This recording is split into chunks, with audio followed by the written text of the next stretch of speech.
Hello guys, আসসালামু আলাইকুম। সবাই কেমন আছেন? আশা করি সবাই ভালো আছেন। তো আমি আজকে দেখেন আপনাদের সামনে নিয়ে আসছি। এটা হচ্ছে বাজারের ব্যাগ। আমার শ্বশুর এইমাত্র বাজার করে দিয়ে গেছে। আর আমার শ্বশুর আব্বা যে কি কি বাজার করছে সেটাই আপনাদের সাথে শেয়ার করব। আসলে আমাদের প্রতিদিনকার যেরকম বাজার হয় সেইটাই। এরকম ভিডিও কখনো আপনাদের সামনে আপলোড করি নাই কিংবা দেখাই নাই আপনাদেরকে, আপনাদের সাথে শেয়ার করি নাই, এর জন্য নিয়ে আসছি। দেখেন গাইস, এটা হচ্ছে আমার শ্বশুর আব্বা আমার ছোট্ট বাচ্চাদের জন্য মানে মজা নিয়ে আসছে, মানে যেগুলো আমার আব্বু খায়। এগুলো হচ্ছে চপ আর হচ্ছে সিঙ্গারা। এই সাইডে আমি রেখে দিচ্ছি।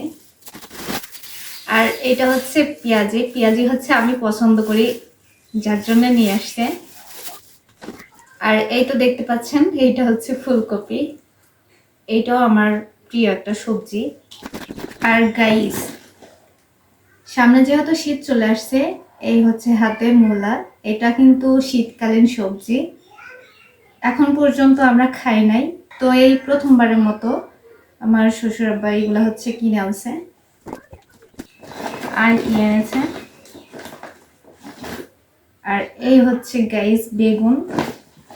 সাধারণত আমাদের এই কুষ্টিয়া অঞ্চলে এই বেগুনগুলা হয়, এই সবুজ কালারের। তো আজকের মতো বাজার এইটাই। আমাদের সাধারণত এরকমটাই বাজার করে থাকে। আপনারা আবার ভাবতে পারেন যে মাছ কই, মাছ কেন কিনে নাই। আমার বাবার বাড়ি থেকে অনেকগুলো মাছ একবার আমরা কিনে নিয়ে আসছি, প্রায় 4-5 কেজির উপরে।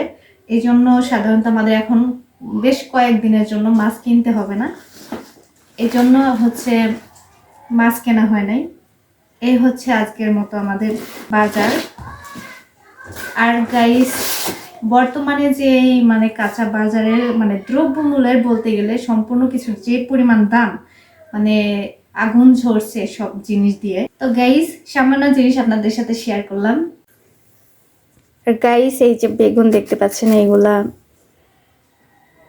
10 থেকে 15 দিন আগেও 100 টাকার উপরে বিক্রি হয়েছে। এখন কিছুটা হলেও কমেছে, তারপরেও আমাদের মতো মানুষদের এগুলা কিনে খাওয়া মানে খুবই কষ্টদায়ক। আর ফুলকপিটার কেজি আমি সম্ভবত জানি না, তারপরেও হয়তো এখন নতুন দাম একটু বেশি পড়বেই। তো এখানে যে কয়টা জিনিস আছে মোটামুটি কোনোটারই দাম কম না। আসলে আমরা না হয় এভাবে কষ্ট করে খাচ্ছি, আর যারা দিন আনে দিন খায়, যাদের অবস্থা একদমই খারাপ, তাদের অবস্থাটা কি আপনারা একবার চিন্তা করে দেখুন, একবার ভাবুন। তো আমাদের দেশের প্রত্যেকটা নিম্নবিত্ত মানুষদের, গরিব মানুষদের একটাই মানে আশা, একটাই ভরসা, কোনো রকম খেয়ে পড়ে বেঁচে থাকতে পারে। কিন্তু এই রকম যদি জিনিস মানে দ্রব্যমূল্যের দাম থাকে, তাহলে কিভাবে তারা খেয়ে পড়ে বেঁচে থাকবে বলেন? তো গাইস, আজকের মতো ছোট্ট এই ভিডিওটা এই পর্যন্তই। ভিডিওটা ভালো লেগে থাকলে অবশ্যই লাইক, কমেন্ট, শেয়ার দিয়ে পাশে থাকবেন। সবাই ভালো থাকবেন, সুস্থ থাকবেন। আল্লাহ হাফেজ, আসসালামু আলাইকুম।